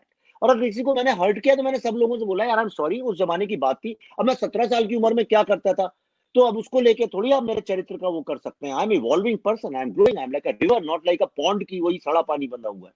I am growing. और आज से 5 साल बाद हो सकता है मैं अभी जिस पैशन से आपसे बात करूं, शायद ना करूं। मैं धीमे धीमे बात करूं, मेरी एज हो जाएगी, मुझे विजडम अलग आएगी। हर चीज का एक टाइम होता है, आज के टाइम में मैं वो नहीं करता, नंबर वन। अब दूसरी बात आप जो अनफॉलो की करें वो ये था, मैं कई दिनों से स्कूल ऑफ क्रिएटिविटी पे हम लोग काम कर रहे थे, उसको हम चालू करने वाले थे। वो हमारी उसकी एक डेट फिक्स थी कि हम इस तारीख से ये काम चालू करेंगे, और वो ऑलमोस्ट ऐसा कोइंसिडेंस हो गया उस वक्त में कि मैंने ये देखा कि मैं घटिया से घटिया भी अगर ट्वीट करता हूँ जिसका कोई मीनिंग नहीं है, फालतू का कुछ ट्वीट करता हूँ, उसके 3-3, 4-4 हजार ट्वीट्स होने लगे थे। तो मेरे को ये लग रहा था कि ये जो लोग मुझे फॉलो कर रहे हैं, आरटी कर रहे हैं, ये जेन्युइन लोग नहीं है। और मैंने देखा उसमें बहुत सारे लोग भारत का झंडा लगाते थे, लेकिन उनके ट्वीट्स जो होते थे वो सारे के सारे प्रो पाकिस्तान होते थे, या उनके एंटी हिंदू होते थे, कहीं ना कहीं तो एक्सपोज होता ही है। और वो सारे के सारे ट्विटर हैंडल्स जो थे, वो अभी 2-4 महीने जनवरी फरवरी से ही बने थे, शाहीन बाग के वक्त से सारे बने थे। And after Shaheen Bagh all this community was after me. Kashmir file हम शूट करने जा रहे थे, they were after me. Naxals were after me. Bollywood was after me. तो इतने दुश्मन दुनिया भर में थे। तो I don't know who's who. ऐसे में मेरे को साइबर पुलिस ने एडवाइस किया कि विवेक जी आप थोड़ा सा अपना क्लीन कर लीजिए अपने इसको, because you don't know who is after you and all that. आप सिर्फ उन्हीं लोगों को फॉलो करिए जिनको आप ट्रस्ट करते हैं, जिनको आप जानते हैं, और उसके बाद आप धीरे धीरे टेस्ट करके करिए किसको आप कर रहे हैं। आई रियलाइज इट मेक सेंस। आज मोदी जी को भी जो सब लोग ब्लेम करते हैं कि आप तो ऐसे आदमी को करते हैं जिसने ये किया, उसको करते हैं, उसने किया। तो मैंने कहा मैं किसी को भी भरोसे में प्यार से कर लेता था। उसने बोला अच्छा अनोनिमस है, मैंने उसको कर लिया। आज देखिए, आज भी मैं 5-6 अनोनिमस ट्रोल्स हैं या जो भी है अनोनिमस हैंडल्स को करता हूं, क्योंकि उनको मैं पर्सनली जानता हूं, इसलिए मैं उनको करता हूं। तो मैंने कहा the best thing is I should do that, and I unfollowed everybody. और मैंने सबको लिखा मैसेज जो जो मेरे लिए इंपॉर्टेंट लोग थे कि because of certain reason I am doing this, but don't worry, over a period of time I start follow you back. और आप देखिए, मैंने उस दिन अगर 20 लोग ही थे अगर, तो आज धीरे धीरे करते करते 100 के पास आ गए हैं। मैं हफ्ते में 1-2 लोगों को वापस, और मुझे जो लिखता है, अभी बड़े अच्छे दोस्त हैं, एडिटर है मेरे, उनने मुझे कहा विवेक हैव यू अनफॉलोड मी। मैंने कहा आई एम सॉरी यार, हो गया, मैंने इमीडिएटली फॉलो कर लिया। तो अगर किसी को ये लगता है तो I follow. Second thing is, मैं मैंने एक प्रण लिया है, मैं नेक्स्ट लेवल पे हूँ। I am mentoring young people who believe in Indian wisdom, who take pride in India and who want to promote Indian style of creativity. मैं उनको mentor कर रहा हूँ, मेरी फाउंडेशन उनके साथ काम कर रही है। I have a huge responsibility I have taken on my head. So I definitely don't want to become part of this too much of political गाली गलौज and तू मैं। जब उसका वक्त आएगा, जैसे कोरोना खत्म होगा, I am there, I am always, Vivekananda new age always. लेकिन कोरोना तक मैंने अपने लिए, अपने बच्चों से, अपनी बीवी से बोला है कि we will not add noise to noise, simple. 2014 से 20 के बीच में लोग ये पूछ रहे हैं विवेक जी कि क्या आप प्राइम मिनिस्टर नरेंद्र मोदी से कभी मिले हैं, क्योंकि आपने जैसे कहा कि आप ओपनली उनको सपोर्ट करते हैं, लोग आपको एक नेशनलिस्ट वॉरियर के रूप में देखते हैं, पर जब बॉलीवुड को पीएम ने बुलाया था तब Vivek Agnihotri was not there. Have you met the prime minister ever? मैं प्राइम मिनिस्टर से, मैं उनके ऑफिस में, उनके घर में उनसे मिला हूँ, मुझे प्राइम मिनिस्टर ने भी बुलाया, मैं उनको अपनी बुक भी लेके आया हूँ। एंड वी कीप इट, मैं जब काम करता हूँ तो उनके ऑब्वियसली काम करता हूँ। देखिए, लोग जो हैं, ये लोग जिनको आप कहते हैं लोग हैं कौन एक्चुअली? मुझे 10 लोगों के नाम बताइए, उनमें कोई एक रिस्पॉन्सिबल अकलमंद आदमी जो समझता है दुनिया कैसे चलती है, गवर्नमेंट कैसे वर्क करती है, किसी को अक्ल है नहीं है, राइट? ये ट्रोल लोगों की बातों को अगर आप मेन मैं स्ट्रीम न्यूज बनाएंगे तो, नहीं नहीं जी सुनो, मेरी बात सुन लो प्रदीप। आप अगर 10-12 ट्रोल लोगों की बातों को मेन स्ट्रीम न्यूज बनाना चाहेंगे तो वो गलत है। देखिए, आप भी रिस्पॉन्सिबिलिटी के साथ काम करिए, आप न्यूज में काम करते हैं, पर आप वो न्यूज वालों जैसे मीडियोकर ना बनिए। वो क्या था ओकेजन? ओकेजन ये था, राजू हिरानी ने एक महात्मा गांधी के ऊपर एक फिल्म बनाई थी, और उस फिल्म में जितने लोगों ने काम किया था उनको राजू ईरानी ने वो इनवाइट लिस्ट बनाई थी, उनको लेके वहां पे गए थे। आमिर खान शाहरुख खान की बनती नहीं, वो भी तो दोनों लोग साथ में थे वहां पे। उसमें अनुपम खेर को तो नहीं बुलाया गया था, उसमें कंगना रनौत को तो नहीं बुलाया गया था। तो जो लोग उसके पार्ट नहीं थे वो नहीं गए थे। लेकिन जब मोदी जी का वो हुआ था, वो टेकिंग सेरेमनी, तो मैंने फोटो भी डाली थी। आप वो फोटो अभी जाके इंस्टाग्राम में चेक कर लीजिए, मैं कहाँ बैठा हूँ और बाकी जो लोग उस दिन थे वो कहाँ बैठे हुए हैं, ये भी देख लीजिए आप। तो उसमें अच्छा, और ये कोई मेरा कंपटीशन सवाल चल रही है? ये कोई विवेक जी, कंपटीशन है क्या? इतना आपको मेरे को ये सवाल ही स्टूपिड लगता है। सच सच विवेक जी, स्टूपिड जो क्वेश्चन। सवाल जो सवाल सामने कमेंट में है वो मैंने आपसे पूछा, आप थोड़ा सा वर्कड अप हो रहे हैं। हाँ ठीक है, तो नहीं वर्कअप नहीं हो रहा हूँ, बिकॉज नो, नहीं इसलिए वर्कअप मैं नहीं हो रहा हूँ। आखिरी ये सवाल नहीं नहीं नहीं सुनो, नहीं प्रदीप एक सेकंड, मैं एक बात तुमसे बड़ा हूं ना, तो मैं एक राय देना। मैं वर्कअप नहीं हो रहा हूँ। जब हम लोग इस तरह की चीजों को मेन स्ट्रीम में ले आते हैं ना, इस तरह के सवाल और भी पूछे होंगे लोगों ने, पर हम इस तरह के सवालों को मेन स्ट्रीम में ले आते हैं थोड़ा सेंसेशनल और टिटिलेट करने के लिए लोगों को ना, तो उससे होता क्या है, जो यंगर जनरेशन होती है उनको लगता है हाँ ये चीज तो बड़ी मजेदार है, and they start following it. हम लोगों के लिए रिस्पॉन्सिबल रोल मॉडल बनना चाहिए कि ऐसी लोगों को समझ में आए कि ये सब ऐसी फालतू बातें हैं। मैं आपसे इसमें भिन्न राय रखता हूँ, क्योंकि आपके काफी ज्यादा फैंस हैं, और आपके फैंस जो है वो आपके हर एस्पेक्ट के बारे में जानना चाहते हैं। तो ठीक है चलो। उनको दुख होता है कि जब अगर कोई अग्निहोत्री कहीं पे नहीं दिखते, या उनको खुशी होती है कि अग्निहोत्री जो है कहीं पे अच्छा काम करते हैं। तो वो जो फैंस है, वो हर तरीके का सवाल, जिस तरीके से अपनी सेलिब्रिटी के लिए जिसको आइडलाइज करते हैं, उससे पूछना चाहते हैं। तो मुझे लगता है कि उस दायरे तो के मैं आपको अंदर में। बता दूं कि मैं आपको बता दूं कोरोना में ये अभी चालू हुआ है, तो मैं आपको ये भी बता दूं जो जानना चाहता है मैं किस तरह से मेरी स्टाइल ऑफ फंक्शनिंग क्या है। मैं ज्यादा मैं ये एक बोलता नहीं हूँ, लेकिन नहीं, मैं खत्म कर दूं इस बात को, थॉट खत्म कर दें उसके बाद आगे बढ़ते हैं। तो मैं ये बता दूं कि मैं जनवरी के महीने में दिल्ली में होम मिनिस्टर के साथ कोरोना पे मैंने काम करना चालू किया था। से मैं उस पर काफी काम कर रहा हूँ, इसीलिए मैं बोल नहीं रहा हूँ ज्यादा पॉलिटिक्स में, तो मैं एक अलग लेवल पे काम कर रहा हूँ। उसकी मैंने फोटोज भी डाली थी, जो लोग नहीं जानते हैं वो देख सकते हैं, पटेल साहब की मूर्ति के आगे होम मिनिस्टर के साथ और डेप्यूटी होम मिनिस्टर के साथ मेरी फोटो है, पूरे डॉक्यूमेंट्स उसके करके, और मैं उसकी अवेयरनेस क्रिएट करने के लिए काफी काम कर रहा हूँ। मैं ह्यूस्टन में डॉक्टर्स के साथ रोज बात करता हूँ, मैं यहाँ पे कर रहा हूँ काम काफी सारा, मैं देवेंद्र फडणवीस के साथ काम कर रहा था। तो I am working at the ground level, लेकिन ये सब चीजों को पब्लिसिटी की थोड़ी है कि लोगों को बताया जाए, कर रहे हैं तो कर रहे हैं। बिल्कुल। विवेक जी, आखिरी सवाल मेरा ये है, इस इंटरव्यू के बीच में आपके हर तरीके के इमोशंस जो है देखने को मिले। आप खुश भी हुए, थोड़े से आप नाराज भी हुए, आप मायूस भी हुए, और थोड़े से वर्कडअप भी हुए। आप माने ना माने, पर थोड़े से वर्कडअप हुए। मैं आपसे आखिरी सवाल ये पूछना चाहता हूँ विवेक जी, दो पार्ट है, एक थोड़ा पर्सनल सवाल है और एक थोड़ा विजनरी सवाल है। क्योंकि अधिकतर जितने सवाल लोगों को पूछने थे, मैंने लोगों के सवाल को ले लिया है, और जो मेरे समक्ष सवाल थे वो मैंने पूछ लिए हैं। तीन सवाल, इनफैक्ट एक पब्लिक क्वेश्चन है। अब आप बोलेंगे कि क्यों पूछ रहे हो, क्योंकि मेरा दायित्व। पहली चीज, मैंने लोग पूछना पूछ चाहते हैं क्या विवेक रंजन अग्निहोत्री कभी राजनीति में आना चाहते हैं, पहला सवाल। दूसरा सवाल विवेक जी ये है कि आपके, चलिए ये दोनों सवाल पूछता हूँ, फिर मैं आखिरी सवाल पूछूंगा, कि आखिरी सवाल का बड़ा अलग कॉन्टेक्स्ट है। दूसरा, आपके बॉलीवुड में टॉप 3 दोस्त कौन है? ओह ब्रिलियंट, ओके। सो पहले सवाल का जवाब देता हूँ, मैं पॉलिटिक्स में कभी नहीं आऊंगा, चाहे कुछ भी हो जाए। आप ओके। ऐसे अरविंद और केजरीवाल होगा ना? नहीं नहीं नहीं नहीं नहीं नहीं, देखिए हर आदमी का अपना रोल होता है कि मैं पॉलिटिकल एनालिस्ट हूँ, मैं पॉलिटिक्स पे बुक्स लिखता रहूंगा, पॉलिटिक्स पे फिल्म्स बनाऊंगा, पॉलिटिक्स में स्पीचेस दूंगा, सब करूंगा। लेकिन मैं इसलिए पॉलिटिक्स में नहीं आऊंगा, मैं आपको बताता हूँ, क्योंकि मैं बहुत ज्यादा खुददार आदमी हूँ। पॉलिटिक्स का मतलब है आप कोई पॉलिटिकल पार्टी ज्वाइन करें, और उसके बाद आप हर समय उनकी चमचागिरी करें। आप उनके अगेंस्ट नहीं बोल सकते, आप खुल के नहीं बोल सकते। आपने खुद ही बोला कि विवेक जी कभी आप गुस्सा हो जाते, कभी आप प्यार से बात, मैं जैसा हूं वैसा हूं। मैंने आज तक कभी कागज देके स्पीच नहीं दी, मैं एक्सटेम्पोर बात करता हूं आपसे। तो मेरी कोई, आपने बोला विवेक जी पूछूंगा, मैंने आपसे क्या बोला, फिर खुल के सवाल पूछना प्रदीप यार, फिर ये मत करना कि वो इकोसिस्टम वाले सवाल। जो चाहो पूछो, तुम अभी भी, मैं कह रहा हूं जो चाहो वो पूछ सकते हो। तो मैं इसलिए पॉलिटिक्स में नहीं आऊंगा, नंबर वन। दूसरा, I am very happy with what I am doing, I am so happy with what I am doing. It gives me a kick, it's like a drug to me. What I am doing is like cocaine to me, it's like, मैं तुम्हें बता ही नहीं सकता मुझे किस level की kick मिलती है। तो क्योंकि मैं जो चाहे वो बोल सकता हूँ, मैं जिसको चाहूँ अनफॉलो कर सकता हूँ, मैं जब चाहूँ स्कूल ऑफ क्रिएटिविटी शुरू कर सकता हूँ, मेरे को फ्रीडम है, मैं इवॉल्व कर सकता हूँ। मैं पहले बीफ नहीं खाता था, आज मैं वेजिटेरियन हूँ, कल को मैं, हो सकता है मैं खाना खाना छोड़ दूं, मेरे को कोई रोक नहीं सकता इस दुनिया में। तो I will enjoy my freedom, number one.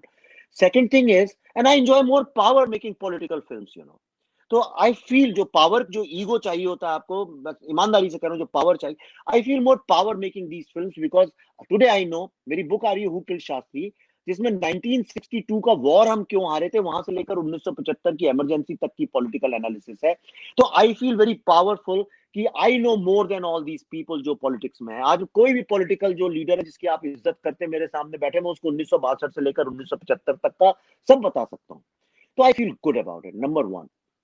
दूसरा, आपने मुझसे क्या सवाल पूछा था, मैं भूल ही गया। आपके बॉलीवुड में टॉप 3 दोस्त कौन से हैं? मेरे मेरे ना बॉलीवुड में दोस्त है ना दोस्त, मतलब मैं ऐसे तो, मैं कितने सारे लोग हैं, पचासों लोग हैं, मैं किसी पार्टी में जाता नहीं हूँ, कहीं जाता नहीं हूँ। बॉलीवुड के लोगों ने ही मेरे को आउट कर दिया, वो अलग बात है। मेरे बहुत सारे दोस्त हैं, और आप देखते ही रहते हैं, मैं बात करता हूँ। लेकिन मेरे जो दोस्त हैं वो मेरे जो चौथी क्लास से दोस्त थे वही मेरे दोस्त हैं 5-6। उसके अलावा मेरे ज्यादा दोस्त हैं नहीं, मैं आपको ईमानदारी से बोल रहा हूं। मेरे दोस्त आप हैं, मेरे दोस्त सारी दुनिया है।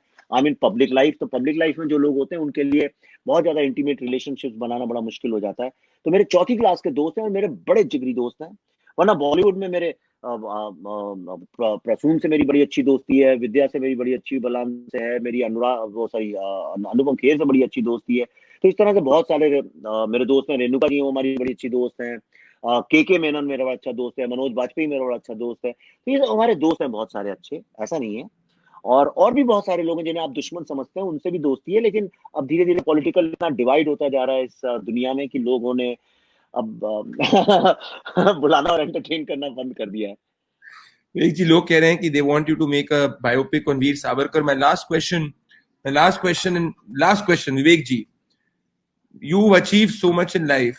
You are known for being a very honest man, let me tell you. Today, you've handled all the uncomfortable questions or the questions which people wanted to hear from. But I want to ask and end this conversation on a very visionary question.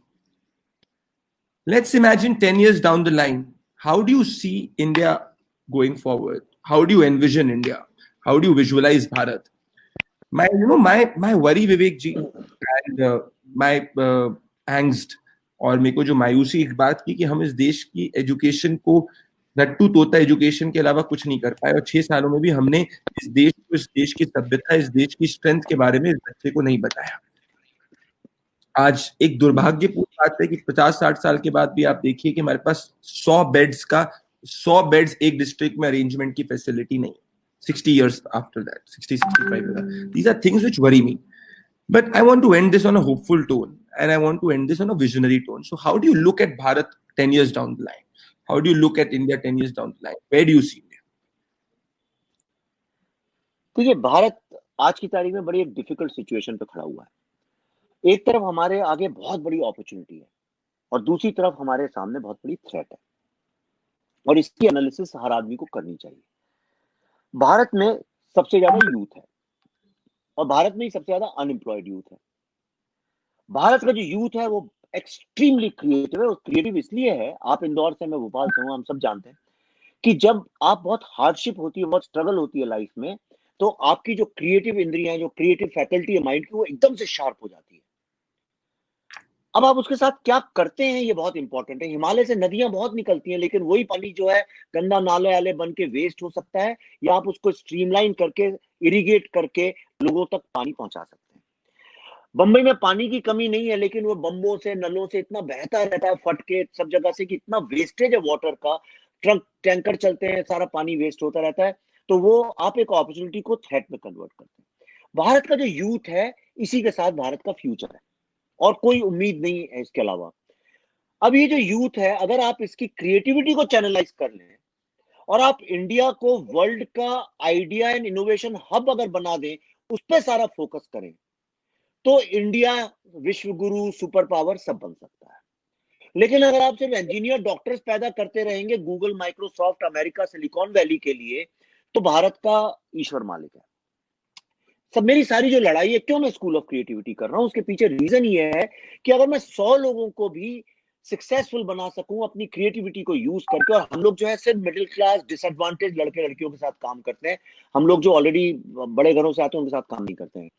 तो इन लोगों को, जिनको English नहीं आती, जो बेचारे कुछ कोई खड़ा नहीं करता है, इन लोगों की क्रिएटिविटी, जिसको मैं नेटिव इंटेलिजेंस बोलता हूं, तुम कैसे इतना खड़े होगा इतनी कॉम्पिटिटिव इंडस्ट्री में, सीफोलॉजिस्ट की सब में आज, और तुम वहां रुके नहीं। सीफोलॉजी खत्म हो गई तो देखिए बाकी सीफोलॉजिस्ट होते हैं, इलेक्शन टू इलेक्शन दिखते हैं, वहां कहां जाते हैं उनकी शक्लें तक भूल जाते हैं हम लोग। तुम एक स्टेप आगे चले गए, तुमने लेबर लोगों के साथ काम किया, तुम ये शोज कर रहे हो। मैंने क्या किया देखिए, जब जैसे ही लॉकडाउन हुआ, अगले दिन मैंने फ्यूचर ऑफ लाइफ फेस्टिवल चालू किया। कितने सारे विजनरी लोगों को बुला के उनके विजन को नोट किया, उनके विजन को ट्रांसक्रिप्ट किया, उस पर बुक निकाल रहा हूं मैं अभी सक्सेस प्लस चलाता हूं, अभी 7 बजे मेरा शो है, इंस्टाग्राम पे करता हूं, ताकि राइट या नेशनलिस्ट फीलिंग वाले लोग जो राइट विंग में भी वो क्रिएटिविटी आए। तो हमें ये करना बहुत जरूरी है, और इसमें गवर्नमेंट का भी बहुत बड़ा हाथ चाहिए। आपने स्टार्टअप तो बोल दिया, अब स्टार्टअप सबको लगता है इतनी डिफिकल्ट चीज है जो सिर्फ इंजीनियर्स, एमबीएस, टेक्नोक्रेट्स कर सकते हैं। आप क्यों स्टार्टअप बोलते हैं भाई? उसको सारी दुनिया बोलती है, इसलिए आप उसको एक ऐसा नाम दीजिए कि एक छोटे मोहल्ले में जो लड़का आवारागर्दी करता है, लेकिन उसके पास आइडियाज है, वो 2 सेकंड के अंदर ट्रांजिस्टर ठीक कर देता, घड़ी ठीक कर देता, वो कर देता है। उसको आइडिया दीजिए कि अरे यार तुम तो एंटरप्रेन्योर हो, तुम तो स्टीव जॉब्स हो, तुम तो बिल गेट्स हो, तुम अपने कमरे में बैठ के क्यों नहीं कंप्यूटर्स बनाते हो सस्ते सस्ते? क्यों नहीं तुम टिकटॉक टिकटॉक जैसी चीजें बनाते हो? उसमें लगता क्या है? हम तुम्हें हेल्प करते हैं, 3 महीने की हम तुमको डिजिटल ट्रेनिंग देते हैं, घर बैठ के करो, तुम बनाओ। तो वो कोई करता नहीं है। जो हमारे जितने बड़े से बड़े इंडस्ट्रियलिस्ट हैं वो लोग तो ट्विटर में आके सब लोग बड़ी बड़ी बातें करते हैं, इंडस्ट्रियलिस्ट लोग भी और इंटेलेक्चुअल्स लोग भी, सब लोग टीवी डिबेट में बात करते हैं, पर कोई कुछ करता नहीं है ग्राउंड लेवल पे। अगर हम ग्राउंड लेवल पे प्रदीप भंडारी जैसे 100 लोगों को ट्रेन करेंगे, हमारा मीडिया भी अच्छा हो जाएगा। जो आज इतनी दुर्गत बना रखी है हमने मीडिया की, इस देश का सबसे बड़ा श्राप ही आज का मीडिया है। बुरा नहीं मानिएगा प्रदीप जी आप, मैं खुल के बोल रहा हूँ ये बात। हमने इस देश के विनाश में 2 चीजें जो खड़ी की हैं, वो है कॉम्पिटिटिव इलेक्टोरल पॉलिटिक्स का ओवरबर्डन ऑन द सोसाइटी, 24 घंटे। दूसरा, हमने हर समय रिलीजन रिलीजन रिलीजन रिलीजन, और तीसरा मीडिया जो उसे एम्पलीफाई करता है हर समय। इन 3 चीजों से लोगों के दिमाग को इतना ज्यादा ऑक्युपाई कर दिया है कि लोगों के पास सेल्फ कॉन्फिडेंस, सेल्फ एस्टीम नहीं बचा है। लोगों के पास ये थॉट नहीं बचा है कि I can also be Vivek Ranjan Agnihotri, I can also be Pradeep Bhandari. अब मेरा बैकग्राउंड देखिए, मैं कहां से आया हूं। मैंने अपने गांव के घर की फोटो डाली थी, दीवारें नहीं है उसमें, दरवाजा नहीं है। आप भी प्रदीप कितने स्ट्रगल करके यहां तक आए होंगे, आपके माँ बाप ने कितने सेक्रीफाइसेस किए होंगे। ये भारत के घर घर की कहानी है। एक माँ बाप जवान बच्चे और बच्चियों को कुछ बनाने के लिए कितना सेक्रीफाइस करते हैं, कितना स्ट्रगल करते हैं। उस सेक्रीफाइस और स्ट्रगल के बदले में हम क्या कर रहे हैं? हम लोगों को ट्रोल्स बना रहे हैं, हम लोगों को हेटर्स बना रहे हैं, हम उनको डिवाइड कर रहे हैं। जिनसे वो लड़ना चाहते हैं उनके जैसी टैबूज में फंसे हुए हैं। खुल के बात करो, be liberated, bring your ideas, your creativity, get involve with creativity. If you want to win this war, the only way you can win is by being successful. बिना सक्सेस के दुनिया में कुछ नहीं है। मेरी बात अच्छी लगे चाहे बुरी लगे। और सक्सेस का मतलब पैसा नहीं है। प्रेमचंद सक्सेसफुल थे, पैसा नहीं था उनके पास। गांधी सक्सेसफुल थे, पैसा नहीं था उनके पास।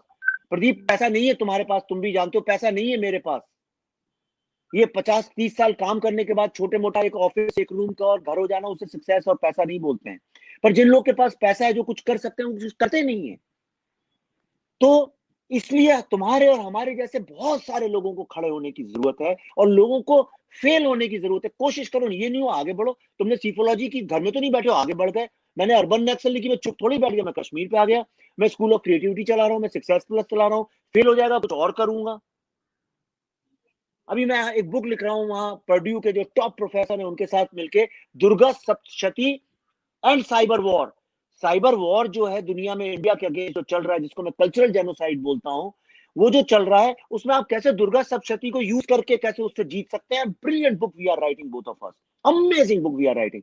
तो ये काम विवेकानंद, आपने कहा सावरकर पे भी आप बुक फिल्म क्यों नहीं बनाते हो? अभी आपने बोला उन पे क्यों नहीं बनाते, सुभाष चंद्र बोस पे क्यों नहीं बनाते? अरे भाई, सारी दुनिया के लोगों का मैंने थोड़ी ठेका ले रखा है। 1-2 साल 3 साल लगते हैं मेरे को फिल्म बनाने में, इतनी स्ट्रगल है। आप मेरे को करण जौहर के स्टूडियो यशराज में या फॉक्स में साइन करवा दीजिए, मैं साल में 3 बनाने लगूंगा, मैं हर आदमी पे बना दूंगा, आप नाम तो लीजिए।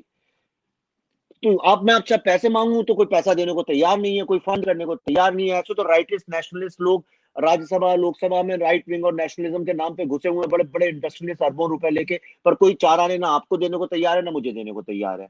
उधर जो एक लेफ्टिस्ट अर्बन नेशनल विंग है, उनको देखिए, ये सब सब जितने स्टैंड अप कॉमेडियंस और जो एक्ट्रेसेस और एक्टर, ये सब के सब मिलियनेयर बन गए हैं आज। क्यों? क्योंकि उनकी बुक पब्लिश करते हैं, उनको फोरम्स में ले जाते हैं, एक इकोसिस्टम सपोर्ट करता है। That's how you create this. ये इकोसिस्टम ट्विटर में एक दूसरे की तारीफ करना, और विवेक जी ने अनफॉलो कर दिया तो I am proud to unfollow Vivek Agnihotri, इन चीजों से नहीं बनता है। ये बनता है प्रोडक्ट्स क्रिएट करने से। अगर आपके दिल में वाकई में हिंदू सिविलाइजेशन के लिए प्यार है, अगर आप वाकई में भारत की चिंता करते हैं, और आप अगर सच्चे नेशनलिस्ट हैं, तो आप प्रोडक्ट्स क्रिएट करिए। सिर्फ जय जवान, भारत माता की जय करने से कोई इकोसिस्टम नहीं बनता दुनिया में। वो सब पॉलिटिशियंस को करने दीजिए। आप ये सोचिए आपका टैलेंट क्या है। ईश्वर ने किसी भी आदमी को 2 ही सबसे बड़ी गिफ्ट दी है। एक हमारी सांस लेने की गिफ्ट है ताकि हम जिंदा रह सकें, और दूसरा इमेजिन, क्रिएटिविटी। हर बच्चा खुद अपने जीवन में, विवेक अग्निहोत्री की बात क्यों सुनते हैं? अपने जीवन में झांकी, जब आप 3 या 4 या 5 साल के थे, आपकी माँ को कमरे में अंधेरे में बंद कर देती थी, आप 5 मिनट रोते थे और 10 मिनट के अंदर अंदर आप एक नई दुनिया की रचना कर लेते थे, गेम इन्वेंट कर लेते थे, इधर उधर की चीजें जोड़ के बना लेते थे। आप इतने क्रिएटिव थे, कहां गई आपकी वो क्रिएटिविटी आज? आज भी आपकी मोटरसाइकिल जंगल में बंद हो जाए तो आप 1 सेकंड के अंदर उसको ठीक कर लेते हैं, इतने आप स्मार्ट हैं। आप किसी भी चीज को ठीक कर लेते हैं, तो वो क्रिएटिविटी, आप किसका वेट कर रहे हैं? आप वो करिए, वही नेशनलिज्म है, वही देश के प्रति आपका धर्म है। आज की तारीख में हर यूथ का एक ही धर्म होना चाहिए, to bring his creativity out without depending on the government, to make India a successful country. उसके अलावा सब कुछ बकवास है। Ladies and gentlemen, the mantra which Mr. Agnihotri has given, that make India a successful country. I have entertained a lot of questions and we've asked all the controversial questions. This was a fascinating conversation with Mr. Agnihotri, and I do hope, Mr. Agnihotri, you enjoyed the conversation, and we went on, and I think it's a very engaging conversation. You spoke from your heart, and सबसे अच्छी बात यह है कि आपकी जो main जो चीज मुझे जो अच्छी लगती है, जिससे मैं आपसे बातचीत करता हूँ, कि आप दिल से साफ हैं और सही बात बोलते हैं, भले वो किसी को अच्छी लगे या बुरी लगे। And I do wish you all the best for the Kashmir Files, और ऐसे ही आप आगे बढ़ते रहिए। और अगर आप जो आपकी ड्रीम है कि आप 100 क्रिएटिव लोगों को आगे ले जा सकते हैं, तो मुझे लगता है कि 100 की चेन बनाएगी और ऐसे देश आगे जाएगा। शुक्रिया, thank you so much. It was wonderful to have you on this edition of the conversation which I have started during the lockdown period. Pleasure. Thank you Pradeep, I am very proud of you, I must tell you, I am extremely proud of you. और मैं तुम्हारा example बहुत लोगों को देता हूँ, तुम्हें मिलेंगे कभी लोग बताएंगे, मैं हमेशा कहता हूँ, मैं तो आज मैं सुबह पल्लवी को भी यही कह रहा था, कहती किसके साथ बात कर रहे थे, मैंने कहा देखो ये लड़का अकेला खड़े होके, जब सब लोग इकोसिस्टम और राइट विंग को बचाने के लिए माइग्रेंट लेबर्स के उसमें डिफेंड कर रहे थे और इनह्यूमन साइड प्रेजेंट कर रहे थे, then he went village to village and how he did it in corona without this thing.